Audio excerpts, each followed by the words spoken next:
Rushworth. Good evening to you, Nick. Hi to you, Tom. Of course, that D-Day celebration, the 70th anniversary of the Normandy Landings, very much our top story on France 24, and a very big story in the online arena as well.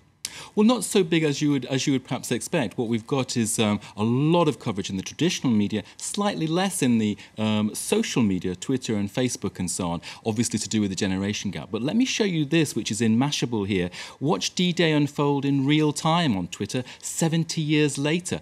And there are various activities out there in ether saying, join us to follow the blow-by-blow events. And there you can look at the UK cabinet's tweeting in real time there. If we go to that website, you can see that the War Cabinet papers, as we saw in London, you can actually see blow by blow what is going on. There, the latest tweet from the War Cabinet is HMS Belfast reporting large fires and clouds of smoke all along the beaches. That's a minute ago. So this idea is that to recreate the whole event and get into the spirit of the D-Day Normandy landings, we follow it as we would today an event. Here, this is Canadian television doing a similar thing there, obviously from the Canadian angle. There you can see the latest tweet coming in from 70 years ago. Excited and friendly locals offer their best luck and glasses of wine and milk. So Canadian forces on the move there. So a really incredible initiative, very interesting indeed. Incredible footage we've been looking at throughout the course of today from the north coast of France. And perhaps there's been lots of intrigue and interest in the meetings and the discussions between heads of state, some diplomatic work going on there on the sidelines. Well, this is being called D-Day diplomacy, isn't it? There's a kind of window of opportunity here with so many world leaders in one place. Here you can see a headline saying Putin meeting Ukraine's new president for how long? 1 minute, and Obama for 10 minutes. So in terms of diplomacy, we're talking about micro-diplomacy. I mean, not a great deal you can get done there. But again, there is that whole feeling of, well, can the mood of this 70th anniversary actually influence events and turn things around slightly? Here's the Independent leading on this. There you can see Ukraine crisis, Putin and Poroshenko, so that's the new Ukraine president, isn't it? Vowing to end bloodshed in symbolic D-Day meeting. So there's a whole question here of France especially, trying to be the power broker here for this conflict in the East. We've got here a cartoon showing the difficulty of that there. A mini Hollande caught in the middle between Obama and Putin. It's almost like pistols at dawn, isn't it, really, in terms of the diplomacy?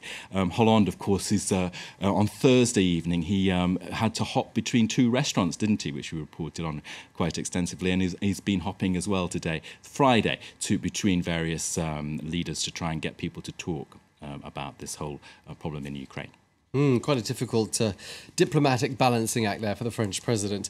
Let's move on to another story we've been talking about this evening in the news. So the World Cup is, of course, less than a week away from us now, and the host nation, Brazil, it's famous for its carnivals, but I don't think there's necessarily a carnival atmosphere in every town and city in Brazil, is there, with this big event coming up?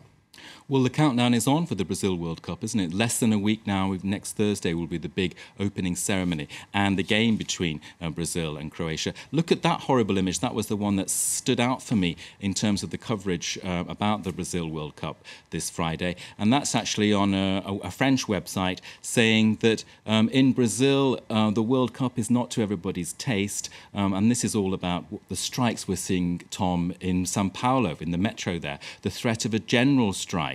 Of course, and the whole wave of protests. We've seen a massive wave of protests in the country, haven't we, about this? So will that actually affect the games? That's more or less what we will see. Let me move on to something a bit lighter, which is the satirical magazine Fluide Glacial there, which is making a buzz here in France about the World Cup. With this, it's inspired by Conchita Wurst and that whole Eurovision Song Contest moment, and I can see your jaw dropping at that. We've got actually pictures pictures of the French squad actually given a Conchita Wurst makeover.